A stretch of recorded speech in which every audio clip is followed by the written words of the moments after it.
everyone, welcome to another episode of Potato Revolution. Oh my god, it's the newest episode. How long? We've been away for so long. Yeah, we have been away. Yeah, well, what's the deal with that? Well, we've been busy doing things. Well, that's true. That is true. But anyway, welcome. Thank you for listening. New episode of it's kind of a new season, but it's not. You know, got a new logo. Does that mean it's a new season? Yeah, I think it. Well, yeah. Because I don't know, we dropped the season thing. The season thing seems a bit wanky. I think the season thing, we just did that so, you know... Yeah, you guys listen, you don't care about the seasons. It felt like it had... It doesn't matter. Yeah, it doesn't matter. Anyway, we're back. If this is the first time you're listening to us, and you're liking it so far, I hope you are. It'll be good. Yeah, we've also got a blog. That's at potatorevolution.com. That's one word, .com. Yeah, so yes, exactly. So it's not just the podcast that we're doing. We've also got we've got the blog going on, and we've got stories, interviews, reviews. There's a bunch of interesting things. But yeah, if you go to potatorevolution.com, bookmark that. That'll have all updates. But if you want to be like really up to date and not have to go and check it by yourself, and you're on Facebook, go to facebook.com/potatorevolution and like that one, because that will give you updates like in real time. Yeah. You don't have to go and check it. It will tell you. Yeah, and exactly. That'll have all the new things, which is quite nice. Yeah, it makes it a lot easier. Yeah. So in today's episode, we've got an interview with the lovely, I don't know, should I say the lovely? Will he punch me? I don't know, maybe. Oh, I feel a bit weird now. Well, I would say we've got the very funny. Oh, no, I'd say the lovely. I'm going to go with lovely. Okay. The lovely John Potter. The erotic. He's got a great body. I didn't look that close. Of work. Great body of work. Oh, good save. Yeah, John Potter is on. We've got an interview with him. That'll be up a bit later. But until then, so what's been going on? Well, not much. There's been a lot going on, I guess, now that I think about it. So obviously we had the Potato Revolution beer. If you go on the blog or go on the website or the Facebook, you can see the photos of Morgan and I making this beer. Unless, of course, you're listening to this on Thursday night, you're probably going, what photos and what? Because you're probably at the venue drinking it. You're at the venue. Yeah. Anyway, basically, we're actually doing this. We're doing this in the hope that we release it at the same time as we're on stage live. So I'm confusing everyone. Yeah, you'll find out. It's gonna. Yeah. Anyway, we got a live show, but one of the things that we did for the live show was we decided that we wanted to have our own beer there. We wanted to rock up and we wanted to give people limited edition bottles of beer that say Potato Revolution with a picture on them. And we got revved up. It was actually a guest, Joshua. Don't mention his name because I hate the guy now. After he's recommended this terrible. The last podcast that we actually put up, that was the podcast. Him and I did a duet together. I played guitar and he sang, and I'm not going to mention his name though. You just have to check it out. Just go back last episode. Yeah, the last one. Yeah. So anyway, so he recommended this place and it sounded amazing, and yeah, so we. So we went, oh, that sounds like a good idea, and we checked it out. And So let's walk through the process, because you were in control of that situation. Yeah, well, it was awesome. Like I contacted them, and I was. Oh, that is exciting. I was getting the. Well, it was like we get this opportunity. It's basically a company. It's a small company where you rock up and you say, "I'd like to make some beer, please," and they say, "Cool. What do you want it to taste like? How much percentage of alcohol do you want in it? And what do you want the labels to look like?" You tell them. You hand over your money. You give them a whole bunch of money, and then they give you... And then they give you little bowls and go, there you go measure things up and chuck it in the thing. Oh, stir it every 15 minutes if you want. And they give you the work the work experience guy to say, I think this is what you do. Yeah, I'm actually still fucking pissed off about that. Yeah, and then, you get the labels and they're like printed in half the quality that you gave them the goddamn picture for. But walking you through it, before the aggression, so we turned up there early on a Saturday morning and we're pouring the things and making all this shit happen, and then then they sort of say to us, "Oh, like, would you like to try some of the beer that other people have made? Would you like to sacrifice 6 of your the totality of the beers you're going to get? Sacrifice 6 of your own, and you can try 6 random ones from other blends." And we went, "Yeah, that's great. Yep, totally do it."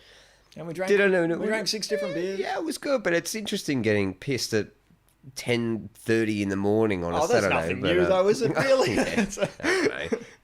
So we did that, and then we signed the thing, and we made it, and we left all excited, thinking, this is going to be awesome. We've got our little babies gestating in the back there. Yeah. 2 weeks later, we rock up, and then we've got a bottle of bitches, which was good. I enjoyed the bottling process. I got a workout the only way that I don't usually get. Yeah, you masturbate with your right hand, not That's your right. left. Yeah. But it was interesting because like turning up and doing this was fine because while you're doing it, they sort of encourage you to sink a few beers, which now I realise is a distraction because while you're filling up the beers and bottling them and whatever else, you've got your little pot glasses there, so you're going, "Whoa, we'll have a few beers." Beer. Yeah. And that's just to distract you from actually doing the manual labour and then putting them in the fridge, going home and then going, "Okay, I'm going to try it now." And then going, "Oh, hang on, what is this product I paid for?" Yeah. I paid for? Yeah, I exactly. cannot, emphasize that enough. Yeah, it was horrible. We ended up with cruiser caps. What the hell? They gave us, I don't know. Do anybody drink cruisers anymore? Is that a thing that actually exists anymore? Yeah, but back when we were teenagers, you could get these Alky Pops, they were called. Yeah. And it was basically a really sugary drink with vodka in it. And they were called cruisers. And they came in 400,000 different flavors.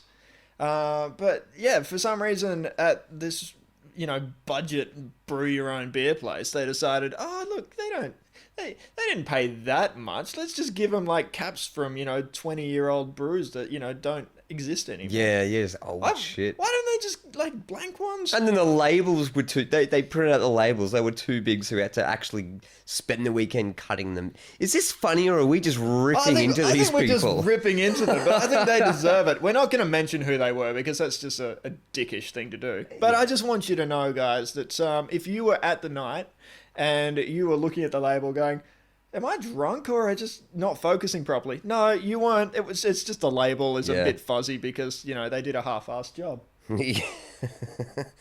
So ridiculous. So what else has been happening? So you've had a few changes in your life? I've had a couple of changes in my life. Where we are now, we're in the new recording studio / my bedroom / my lounge room / my kitchen / my bath. I'm in a studio apartment basically. Yeah. As you can see, but the people at home cannot. Oh, we'll upload photos of your socks later on. Don't do that. That's just weird. But living by myself. I haven't lived by myself since forever. And I realized that I relied on other people for entertainment for at least 40% of my day. Yeah, it's that day-to-day interaction thing. Yeah, and when I'm not interacting with people, if I haven't got a DVD lined up to watch or I've got some work to do or something like that, I find myself just sitting there, just sit on the couch, just staring at the walls. I was doing that for about 3 hours the other day because I was waiting for something to happen. I don't know what, maybe a phone call or something. I feel like an old man. Waiting for something to happen anyway, and I'm sitting there and I'm just this is the most boring day of my life. Until I realised I've got one window in this room, as you can see, and it opens. It's got a little windy thing. Yeah. And I leave that open so I get a cool breeze in here. Otherwise, I'd die of my own stench, which is something that I'm going to share with you people at home. And it was the most boring day of my life. And then I realised I wasn't alone. European wasps? Yes. Those little yellow and black bastards. Yeah. The really poisonous ones. Yeah. That just don't die. They're just aggressive, and they, non-stop. and you poke at them and then they don't, fly off in the other direction. They come at you and go, "Oh, I'm going to stab you with my stinger." Yeah. Yeah, it was one of those, and he was in there with me. So I thought to myself, what's the best way that I can approach this? I'm like, I should probably just leave him be because, he's a wasp and he'll fuck me up. That's because you're a nice guy. Well, what would you do in this I've said this to you situation? before. I don't... if I'm out in someone else's house or wherever and there's a bug or a thing, I just ignore it. I don't care. But if it's in my own house, I don't care what. If it's an earthworm on the floorboards in my room, you're dead. It's like, yeah. So it's double standards. But what if it was an angry wasp? Yeah, no, I've got fly spray cans. Yeah, see, I don't have ready to go in case this happens. I'm that much of a hippie that I just don't have fly spray. I just like if I had the money and the forethought, I would have bear traps ready to go under my bed if I really. So anyway, but I'm prepared for that. Yeah, so I was sitting there and I'm like, I was actually waiting for a phone call actually, and then the phone call happened, and I'm like, oh crap, I've got to leave the house now.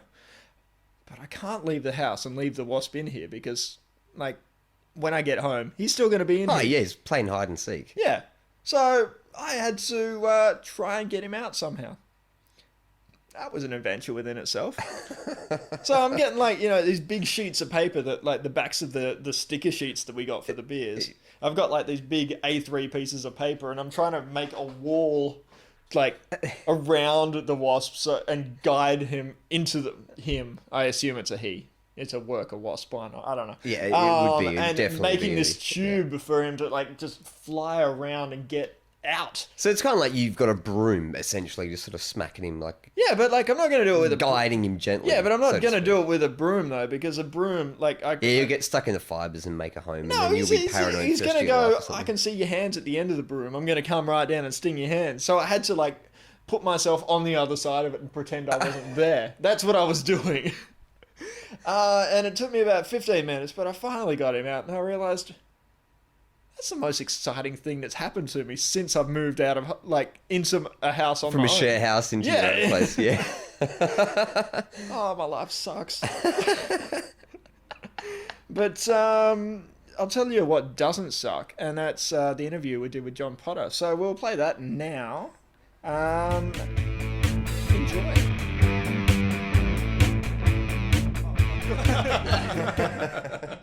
All right, here we are today with John Potter again. Thank you again for coming back. No worries. Glad to be here, Morgan. That's all right. And Andy's here as well, as usual. What are you doing? Sitting around. Oh, yeah? What are you doing? I don't know. Sitting around. It's pretty good. Scintillating listening already, folks. I know. Yeah. We don't tune out yet. We're hitting the ground running. We're hitting the ground running. It's amazing. All right. So, well, we've got you in here. We might as well talk to you. Okay. Yeah, I'm happy with that. I'm here to talk. Yeah, so the big thing that's happening in your world at the moment is Five in a Bed. Five in a Bed. Melbourne International Comedy Festival. Come to us. It's at Luke Bar from March 27 at 7:30. We're doing 8 shows. It's going to be comedy gold. Five in a Bed. Who are you doing that with? Steve Mitchell, Mayumi Nobetsu, Megan McKay, and Gabe Hogan. All of whom are other comedians. What was that? Was that the girl... Niobe, was it? Mayumi Nobetsu, best known as that Japanese chick who plays that Asian thing. Is she on Facebook as May Fuck You? Yes. Aha! All right. It's a pun. It's spelled in an Asian way, but it reads in English as May Fuck You. Okay, because I did see cheeky. something that she put up very briefly about Five in a Bed. Oh, okay. Yeah, cool. So how did you guys come together and decide we're going to do a show? Well, basically, it began... No pun intended with coming together and being in a bed. I see what you did there. We're ramping it up already, guys. But basically, I approached Megan after a show and said, gee, we should really do a festival show together. Because I did a festival show last year and it wasn't very good. So this time I thought I'm going to put on a really good show. I'm going to get some of the best comedians I can find. So I asked Megan. And Megan said, yeah, I'll do it. But I've got to get Steve Mitchell as well. I said, yeah, fine, we'll bring on Steve. So Steve was brought on, and then I went to Mayumi, I also wanted to do a show with, and said, hey, Mayumi, let's perform. And she said, great, but I'm already doing a show with Gabe Hogan. But they actually had run into problems with their room. Right. So they weren't able to put on a show. So basically they begged and pleaded, and we finally let them come along. So it was going to be 3 in a Bed. After a large exchange of money. Well, 5 in a Bed we came up after we had 5 of us, The 5 in a Bed, and it was the one said. It was probably... It's like the opposite of that. Probably a bad title, 5 in a Bed, and you don't have 5 people on board. That's right. It'd be very disappointing. Yeah. Very disappointing show. All right, so yeah, you guys all got... So you decided you wanted to do another show. Like you said, you did one last year. That was at the Butterfly Club? That was at the Butterfly Club. That was called Heaps Funny. And basically what happened with that show was we ran into a producer and he said, John, if you want to get 2 comedians, I'll get you the Butterfly Club. And when somebody says that they're going to get you the Butterfly Club, you just don't say no. Yeah, you got to do it. So look, it was a good show, I think, for what we did, but it wasn't as good as it could have been. And I think the guys who did it with me will agree. Yeah. Was that your first festival That show? was my first, yeah. Yeah. So it was a real sort of learning experience, Yeah. getting media in and working with promotions and promoting the thing and rehearsing and tech, crap. It's all crap, and then the bitter pain of putting on a show to two people. And they've both got their arms crossed, and one is texting. It's only joys like that. And their family. Were they family? Yeah. Or no, one time we had one show. I think it was our third show. Yeah. And only one person showed up. Yeah. And it was our producer. That was the night that the festival opened. Oh wow! I reckon That's a good start. Yeah. So basically, we'd had 2 shows already. We kind of did 2 previous shows, but everyone was everywhere else at all the other shows. Yeah. So when every show sort of opens on the same night, really hard to pull a crowd. Seems like a scheduling thing. Like what I've seen in the festival guide, it's like, there's shows like quite early and then there's ridiculously late ones. Yeah. And if you look through the festival, you go, oh, Ross Noble's on in this bracket and Bill Bailey's on in this bracket. And you go, okay, that's fair enough. Exactly. You can try and compete with that. It is. You can't. I mean, what we're looking at is we've got a 7:30 show. So people get off work at 5:30. They might go and have some dinner. Then they go to 10 or 3. We're seeing Dave Hughes tonight. Who else can we see? Who's they write it down on the board with all the times. 5 in a bit looks good. It's just around the corner. We'll go around there and witness a comedy orgy. That's what we're hoping. That's what's going to happen. So, interesting. He's only doing one show. Is he? Well, that's my theory blown. Oh no! I've noticed not just him, but a few other. Yeah, Ross Noble's only doing one as well. Yeah, he only needs to do one these days. So, it's the thing. You're making money back. Oh, a million times over. Is it like Rod Laverine or something? Yeah. Charge $60 for that. Thousands of 10,000 people show up. Yeah, you're done. Yeah, never perform comedy again. Yeah. Lord knows I wouldn't. We all pray I will. That's it. I've sold out Rod Laver. That's it. I'm over. You just jump on a motorbike and get a film crew and go around Australia. Well, look. So with the 5 in a Bed show, what's it about exactly? I mean, is it all just sex jokes about beds? No, it's actually just an umbrella name. Right. So we're just doing our stand-up. We just needed a name a theme that we can tie in together, would grab people's attention. Yeah. It's called 5 in a Bed. Just let me burp. There's no cough button, guys. Come on. It's called 5 in a Bed basically because if we put the number 5, we'd be earlier on in the guide. That was my thinking. I was looking at that when brilliant. I saw you guys, you think it's brilliant, but when you look in the guide, it actually starts on page 34 because all the other comedians who are paying big money for ads get to go up the front. Yeah. So, the more money you pay, the closer you are to the front. So then all the other comedians other shows start at page 34, which is where we go. Although then again, if you jump on the internet on the site, on the interwebs, we are actually on the first page. Yes, and getting quite a few hits, which I'm very happy to be. Super sweet. Oh, so you can track that. Yeah, we can track where the hits are coming from. That's awesome. We get little cameras to look inside people's houses and see what comedians they're talking about, and little microphones and speakers, so we can actually speak to them subconsciously and get them to come to our show. Cut that bit out. That wasn't very good. No. That makes sense. The government's been trying to do that for ages. The Comedy Festival's been doing it for years. If ever hear a voice say, see Ross Noble, that's what that is. So, it's not you. You don't want to see Ross Noble. See Ross Noble. It's like 2 hours of just talking. Love him. It's just 2 hours of talking. Did you have anything when you listed for the festival? Did you have to sign anything to say I'm not allowed to talk about the festival in this way or that way? Pretty much I can. Well, you know what? If he did, he's not going to mention it. Because... Oh no, no, you can mention there are things I'm not allowed to talk about. That's cool. The reason I asked, I'm not allowed to talk about airline food. That's one thing they make you sign. So. Yeah, well, good. No jokes that'd be given anyway. Right. What's the deal with? That's right. You can't do jokes about Australia being all convicts, and you also can't do jokes about hook turns, which is pretty much all the English comedians have when they come over. Hey, you guys are all convicts. Thanks. David O'Doherty, I see why we paid $50 to see you. I love him. But that's what he does. Yeah. That's what they all do. Local reference. Australia-wide local reference. Yeah, so they hit the Wikipedia 2 weeks before the festival. God, what can we do? Yeah. Well, the reason I asked that is because I heard a podcast with some of the larger name Australian comedians who've been doing it for ages and they've been on ABC TV and whatnot. And they prefaced this barrage of I hate the Melbourne Comedy Festival with, well, we're not allowed to say this about the Melbourne Comedy Festival. But there's another festival called the Melbourne Comedy... And then they just launched into this tirade of hate and I would aggression. like to hear that. No, we don't have to sign that because we're small fish, you know. People aren't going to listen to me. I'm going to be that guy in a street corner just raving, you know, that 9/11 was all a Jewish hoax. You know, that's the way people would see me doing that. The Zionist overlords. Yeah, obviously, if you're a bigger name comedian, I guess, it's a bit different. They don't want, say, you know... I can understand comedians I've named tonight. Yeah. Yeah, I'm not privy to the upper negotiations of the Illuminati, the comedy elite. Yeah, but I'm not in their little club, and I don't want to be. It's fine. I don't need you, brotherhood. You'll listen to this in 5 years and you'll regret it. I hope not. You'll be up there. Performing rituals and sacrificing young comedians on an altar to the comedy god. I hope you've moved on in 5 years. You're not just listening to repeats of things you did 5 years ago. But I used to be so good. I used to be good. What happened? Yeah, that'll be me in 5 years. So. Anyway. But one of the things that I wanted to ask you was, what would you say is the defining moment, like, that you went, you know what? Fuck it, I'm going to get on stage and do comedy. Like, it's a pretty generic, hacky question, but I'm actually curious to hear it. I worked at Coles Supermarket for 4 years, and I think this is the point where you go, yeah, fuck this.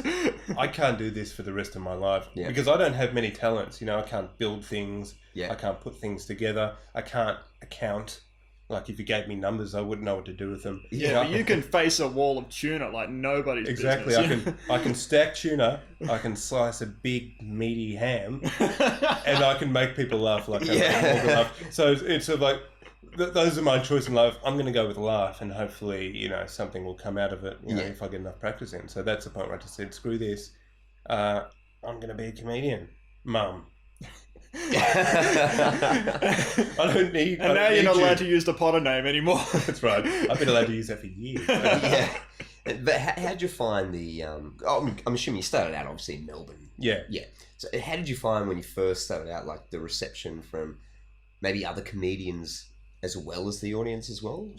Or did you find it a very inviting sort of feel getting into it? The comedy scene really is inviting because I think we're all on the same kind of playing field. Everyone knows for each other. Yeah, like a lot of the bigger comedians come down and do the open mics and that kind of thing as well. And it's such a close-knit community that you can't actually afford to bag out other comedians because you don't know who might be running a room. Yeah, you don't know who might be friends with who, etc. Anything that might, you know, can seriously screw up your career. And it's happened. There are comedians out there, I'm not going to name names, who have.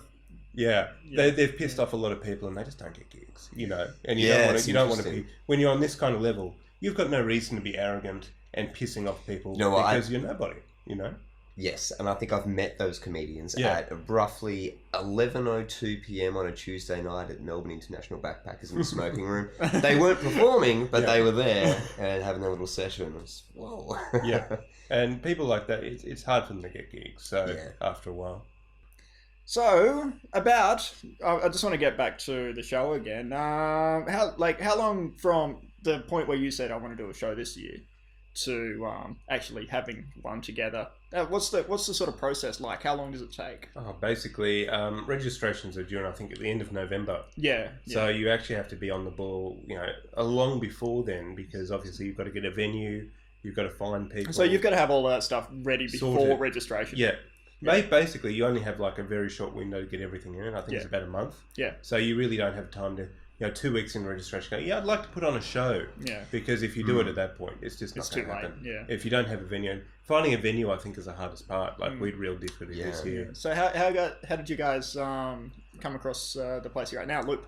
Well, Steve Mitchell actually held his he's a film director. He's been in Tropfest. He's just he's written a feature that's coming out soon when he edits it. So we'll see what happens there. But basically, he debuted his short at Loop Bar, and I remembered in the past they've done comedy there. So when it came to thinking of venues, that one kind of came up, and it's close enough, I think, to the Melbourne hub, Melbourne Town Hall, which is a hub for the comedy festival, that people might go, oh yeah, that's not too far to walk. I'll head up there and go and see Five in a Bed. Loop is basically so what you go up That's the one you go up Burke Street and then kind of near where it ends. Kind of around the corner from Spling. Yeah, it's just around. Yes. It's where that little alleyway. Where Trav did his thing. Mine boat. Trav did Mine Boat. That last yes, year. okay. That's right. Cool. I know where it is. Yep. So it's very easy. For people listening, it's very easy to find. Very easy, comfortable venue. You know, you can sit down, have a drink. Some places, you've got to sit on these hard little plastic chairs or wooden benches, and they've very obviously a town hall kind of show. They've strung a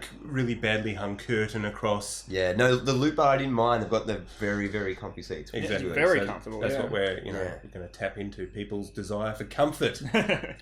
So in terms of writing for this particular show, is it all new material that you're going to be performing?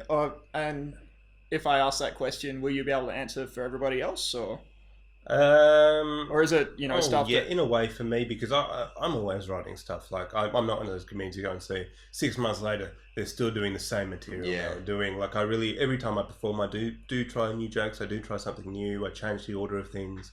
So there will be quite a lot of new stuff in my show. Yeah.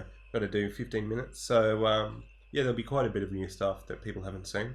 So anyone who's seen my old stuff, will come along and enjoy my new stuff just as much. Yeah. That's it. And as for everyone else, yes. Yeah. I'm just going to say yes. Let's go with yes. But no. All new. 100% gold. That sounds good. And you were talking about marketing and all that sort of stuff too. So you've got, whoever in to do your photos and all of that sort of thing. Yeah, we got photos taken. No. Yeah, is when it comes to just the cost that it is, to make it all happen, including registration, your marketing and all of that stuff, and then versus selling tickets at the end. Like, where do you think you'll be at the end of it? Are you hoping to break even, or look, we're hoping to break even. I've written off, I think, registration because it's $500, right? Which is a lot of money to say. Okay, that money's gone. That's every dollar I spend now. Hopefully, we'll claw that money back, and I think we will. We got friend of Steve's off the books to do the photos for us. Yeah. We got the poster done for free. I'll get it printed as cheaply as I can. I think dot matrix, printer. In Coburg by a grizzled old man. I don't know. I've seen various outfits do some pretty decent photocopied A4s and putting them up in different places, and they seem to be all right. So we'll be doing stuff like that, and keeping costs low. And of course, because there's 5 of us, we split it 5 ways. Yeah, it's all right. So we do save money. I mean, it's much harder, I think, if you're on your own. Like I really admire people who do sort of go in their first festival and just sort of shoulder it all themselves. I mean, it's a massive. It's a big chunk, man. Yeah, especially if you're going to do it for the entirety of the festival. People just doing 20 shows. For the first time, it's just a massive commitment. Yeah. So what's the difference between last year, that show, and this year's show? Well, this one's funny. That's a good. Last year was more of it was song. It was sketch based. There wasn't really much stand up comedy. There was some I say. So it was a lot of filler. Yeah, it was mostly filler. Yeah. We should have called the show mostly filler. This time it's 5 of us doing stand up. So the format of our show is there'll be an MC each night. One of us will be the MC, and 4 of us will be performing 10 to 15 minutes. And then we switch each night. So it'll always hopefully be fresh. There'll always be a different MC every night. And hopefully that will just leave the audiences coming back for more, I think, is the goal there. Just have them come back. So after... They won't, but they should. After doing this show, what's next? Rest. just a bit of sleep. I've got a screenplay I want to write. Yeah, I did screenwriting with Morgan here. So yeah, I've got a screenplay I want to write. Because I'm a pretentious wanker. Oh, come on. We're all pretentious wankers in here, let's be honest. Anyone listening probably is to the Potato Excellent Revolution podcast. But look, I'll take some time off. What I'm hoping to do for the Fringe Festival is find another person and put on like just a 2-person show. Yeah. 5. That way I might do 25 minutes of material. Then not next year, but maybe the year after, do my own. Do your own. Yeah. Yeah, I think it's a bit ambitious to jump into it. Say for your first year and try and host your own hour-and-a-half show. Yeah, hour show. Because I've done it. Because I've done the festival before. I wouldn't want to wish that on my worst enemy. Is coming with the kind of material I have and just keep writing and sort of come up with a solid 50-minute show that hopefully people want to come and see. I think is a goal. So one thing which I'm always curious about when I talk to other comedians, is okay. Tell me a story about your favourite gig. I've got a bunch more hack questions, but well, I'm just generally like hearing these stories. But anyway, my favourite part is when your voice goes. Oh, thanks. Sorry, I'm drawing attention to it. I don't know if I have a favourite gig. They're all gold. Or just a standout moment. Okay. They're all gold. That's the standout moment that kind of made you go, you know what? I fucking love what I'm doing. This is awesome. I would say during a recent Raw performance, I did the Raw stand-up comedy competition. I went in there and I was well rehearsed, and I had a new set because basically I got sick of my old stuff, so I threw it aside. I said, no more crap about my horrible family, etc. I'm going to go with the new stuff. So I write an entire new set 4 days beforehand. Are they all I'm stories? A fucking moron. Are they all stories about your dog? Because you know that's all you do is just potter around home. No pun intended. No, nothing about my dog. Okay. But and I wrote this thing. I rehearsed it just 5 days. 4 days. So I wrote on the Tuesday, performed on the Saturday, and it just came together really well, and it killed. It was one of the best gigs I've ever had. Just doing brand new material in front of a crowd of about 200 people. Just had the place rocking. I think that's a pretty good indication that you're on the right track. Well, I didn't get through, so hello, Raw judges, if you're listening. Love your work. Keep it up. Thank you, John, for coming on. Well, thank you for having me. That's all right. I was happy to be here. Yeah. 5 in a bed. Come and see it, audience. You will not be disappointed. It's happening. So is that going to be starting from the first night of the comedy festival? 27th of March is when we start. 27th of March? It's the day before. It starts officially on the 28th. And 8? 7:30. No. How many nights? Oh, well, we're doing 8 nights. If you want to check us out, you can check us out at facebook.com/5, the number in a bed. And we'll link that for people who... there'll be links. Do that. And you can book tickets, etc., etc. Continue. Awesome. Yes. Oh, thank you, sir. Let's continue with the farewells. Oh, no, that's it. And for people who just want to follow you on Facebook in general... Well, firstly, I've got to add me. And they've got to know me is the other thing that will add me to Facebook. Otherwise, I can just follow 5 in a bed. And my Facebook is very closed off. Except to you, Andy. Yes. And you, Morgan. I feel privileged. You should That's feel right. privileged. Yeah. On that note, I'm going to stop the...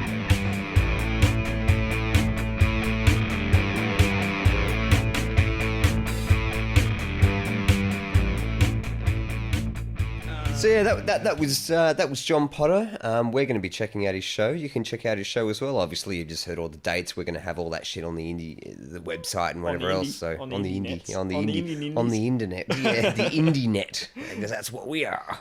Yeah. He's doing that as part of the Melbourne International Comedy Festival. If you're listening to this pretty soon after it came out, like within the week or so, then it's just around the corner. Get in. Well, know what you want. Well, if you don't know what you want, though, and I think that's where a lot of people stand. I mean, unless you're sitting around going, I totally have been paying attention to these people all year and I know what I want to see. Like, there's a bunch of international acts and there's a bunch of people on TV that, when you see their flyers or, their ads on the website or whatever, you'll be like, oh, I know who they are, whatever.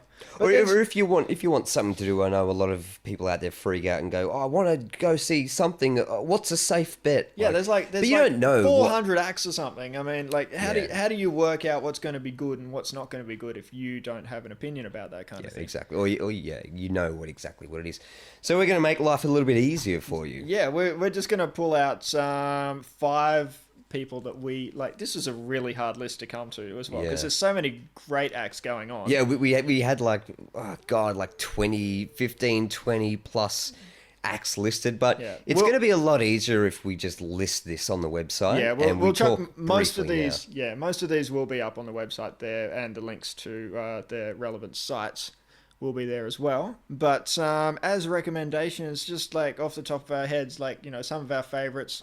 There will be people like Ryan Coffey. He'll have a show called Late and Loud. Yeah. He'll be on for, there will be at least 8 shows, I think. So he's a stand-up who basically he incorporates music into his show as well. So if you're a fan of local musicians and also comedy, then he's definitely one to see. Regardless, he's fucking hilarious, and good. that's what counts.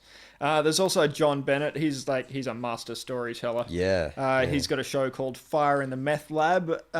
There's a comic duo called This is Siberian Husky, which we quite enjoy. They've got a show it's called... like a surrealistic kind of comedy duo. They're really good. They've got the show called Misery Factory. Yeah. Charles Barrington, he's a genius. He's got a show called One Character or Less. Yeah, and he does characters. you will totally understand when you go on show, but you will not be disappointed. Yeah. Also, if you're lazy, you can also YouTube these names and whatnot to get a bit of a taste as well. That is also true. And there's also Fabian Lapham, who we're quite fans of. He does characters and things. He's there with. He does a lot of shit. Like, I'm quite jealous of the dude. Like, he's pretty talented. Fair enough too. I don't know how to take that. He's doing a show with a group of guys called the Actual Musicians, and their show is called God Fights the Dinosaurs. It's the most epic poster I think I've ever seen for a comedy Are you gonna interrupt me when I haven't finished the name of the show? Possibly. Keep going. Okay, God Fights the Dinosaurs and 9 other stories that will awesome you in the face. So, like, if that doesn't sell you, nothing will. Yeah, exactly. And also Trav. And Trav, oh yeah, he's on the list as well. Of course he's on the fucking list. I suppose. Trav, no, he's one of our favourite. Anyway, he's been anyway. a guest on the show and stuff like that before. He runs a room down here. He's very funny. He's doing a show called Aging Young Rebel, and that's highly recommended. Next episode, we'll be having a cult hero, man about town, and just infamous kind of guy. His name's Dan Brader, and he'll be in to talk about everything. Basically, he's got a lot of interesting. He's got an interesting view on life, and he shares a lot with us. He does, which is quite good. Check that out next week. For those of you that don't know, he's someone who carries a reputation, and if you're not sure why, well then tune in next week. Yeah, you'll find out. Yeah. He's an amazing guy. Yeah. So what have you learned this week? Well, one thing I learned this week / I don't know, 2 weeks, whatever, recently, is when you're caught up in the moment. Yeah. It can be really good, but sometimes it seems like a good idea, and then halfway into it, you're like, oh, why did I make this choice? Jesus Christ. But it stems from a story about in Melbourne, there was a Moomba festival, which is a festival they hold every year, and there's like what is it about? It's an excuse to basically sell like what's that candy floss? What the fuck's it called? Fairy floss. Fairy floss, and have like a carnival kind of feel to it. And there's a tent where there's bands, and it's just a celebration, a festival, or it's random. It's pretty schizophrenic. So is it in aid of anything? Is it celebrating anything? Is it part of a hippie thing or something? From what I understand, Moomba is actually an Aboriginal. Is this an actual thing you just made? No, I'm not making it up. Like, well, this is what I can't fucking verify this because I'm just relaying second-hand information. Oh, so you heard this from somebody else who was just standing. Well, I heard it from more than one person basically, and they don't know each individual person. They don't know each other, so I'm kind of like, well, there's a bit of that's continuity. Verified, basically. Well, I'm just saying. I'm not saying this is as good as a Wikipedia entry for mine. Yeah, exactly. Anyway, this is what I've been told. Anyway, so it's in celebration of it's an Aboriginal event. That being said, doesn't make any sense to me because I don't see how fairy floss and merry-go-rounds have anything to do with the Aboriginal culture. But anyway, whatever. But one of the things they had going on there was this silent disco. So the silent disco, it's basically the premise is you turn up, you get given a pair of headphones, and they're wireless headphones, and there's a couple of channels with different music. There's like various genres of music playing on each channel. So one's hard energy, dance club, doof, doof, doof music. The other one's like hits from the 80s. It sounds like a terrible combination. Yeah. So they don't separate everyone. Like, this is the 80s section, or this is the section, and this is the 80s section. Yeah, it's fucking hilarious. And they actually they held it in the skate park area that's near the Yarra River. Like, right. So is it in like a a bowl? Is everybody like dancing? Well, it's not in a, because of the layout is like someone's gone spastic with the concrete machine, and so it's like not just a bowl. It's like just mental, this area, right? There's ramps and all kinds of shit going on, and they just chuck everyone in there, and they give you the headphones, and they go, choose your channel and do what I guess you need to do. So it's kind of like when you go to the museum and they have that, you know, that guide on the headphones, except instead of a guide, they just have like 2 choices of music. Well, yeah, or they've got 4 FM radio stations playing while you're walking around, and everyone feels connected. But I'm so confused. Yeah, it was quite confusing. So anyway, I was there with a bunch of people, and it was weird though, putting on the headphones. And one thing you can't change is the volume, and they turn it up full ball. And so I was desperately like clicking between the channels, just trying to find something because it was all too loud. Yeah. And to be honest, I kind of got caught up in the moment. The people I was there with, we all sort of having a bit of a laugh. Oh, this is a bit funny, and dancing and like a joking around, like, oh, I'm not taking life too seriously, but I'm not that keen to start breaking out dance moves, you know? Yeah. And then all of a sudden, one of the channels, Daft Punk, came on, and it was Around the World. Yeah. And then before I knew it, everyone's dancing around, like mimicking the film clip for Around the World, and like dancing around and doing all the movements. I absolutely love that though. Like somebody goes, I've seen the clip for this. This is how I should dance to this song. Yeah, and then everybody goes, oh, I've seen it too. I'm going to be a part of things. It was quite a nice moment of like these people coming sounds together. Horrible to me. Well, this is the thing about being in the moment. I was there and I was like, this is fucking stupid. But then I kind of went, loosened up and got into it. And I didn't dance with that group of people, but I was just sort of like observing it, going, this is awesome, you know. There's no drugs or alcohol involved, but yet look at all these adults. Again, this sounds doing horrible. It was. Anyway, so looking at all this, and I'm just like, this is really fucking cool. Yeah.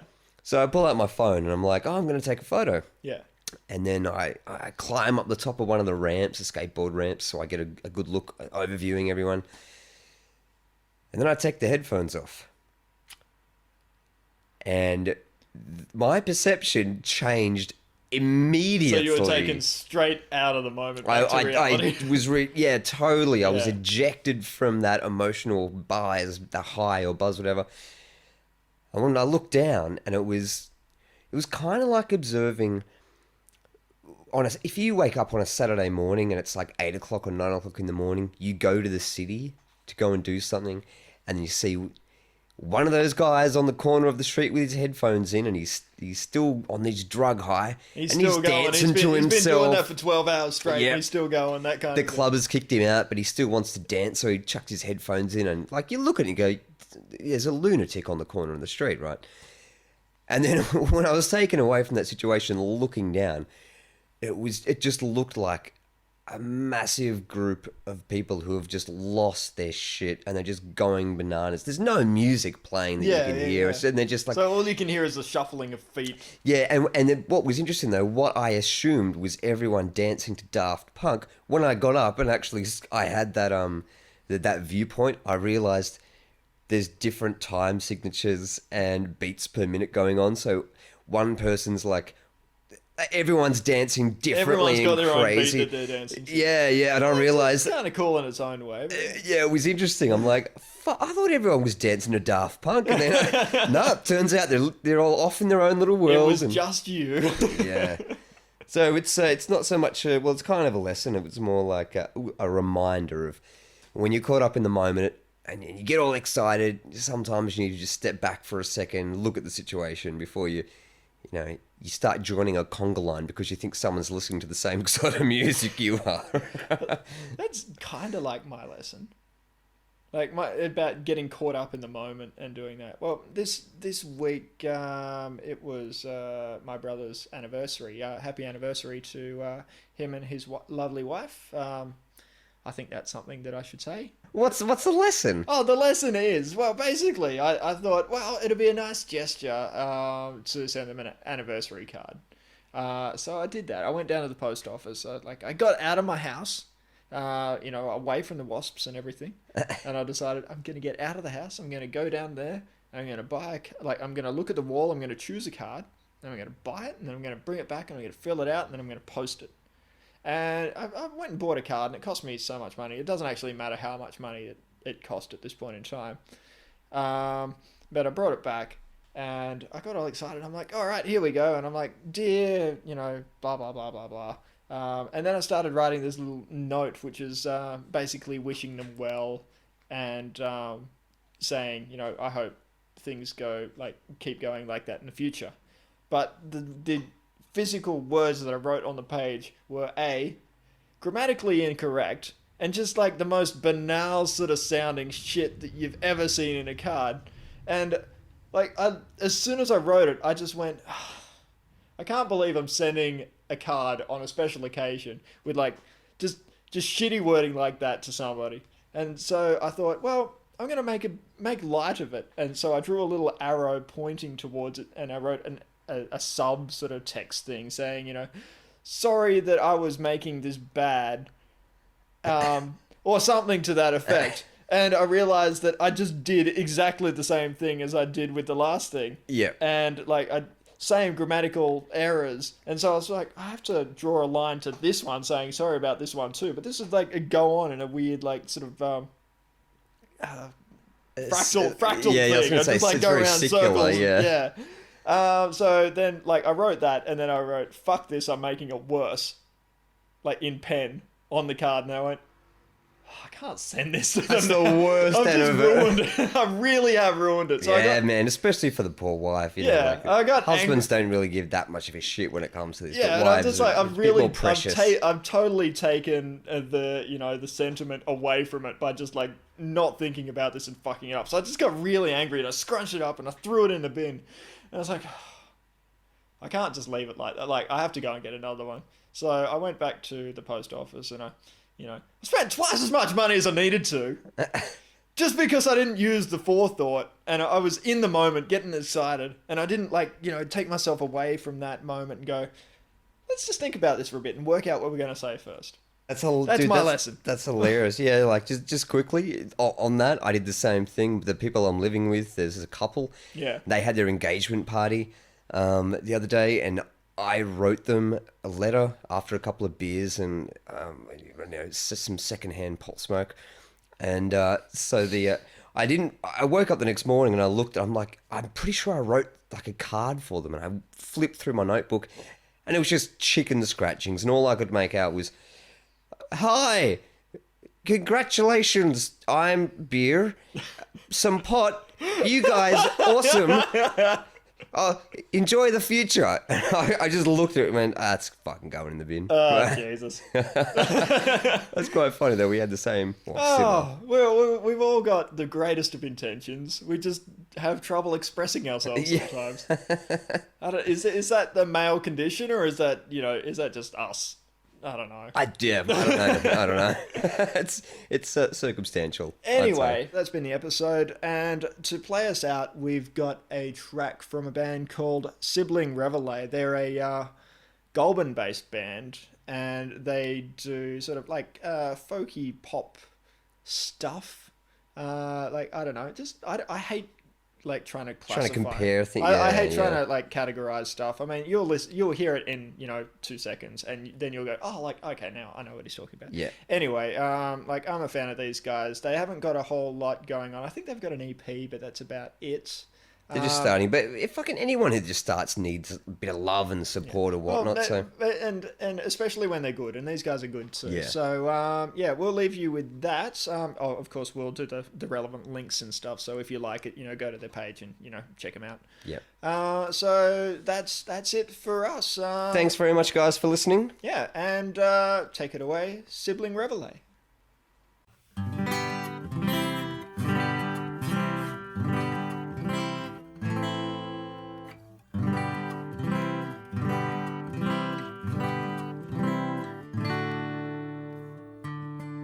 There are so many ways on so many days that I could be something else.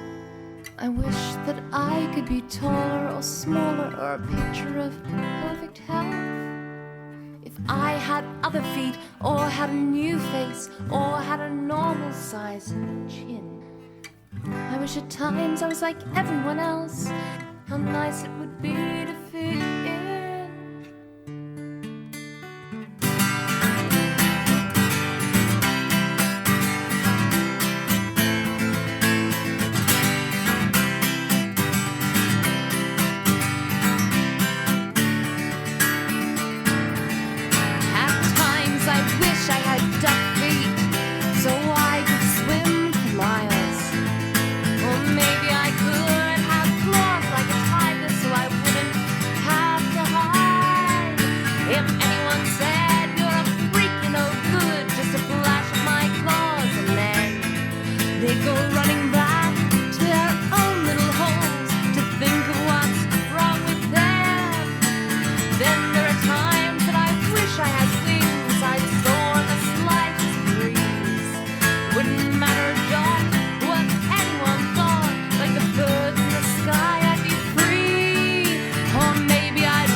There are so many ways to be different, and being weird is my strongest suit. But I guess what I wish most of all is that the world would be happy to see that all that I really wish for is the chance to just be like me.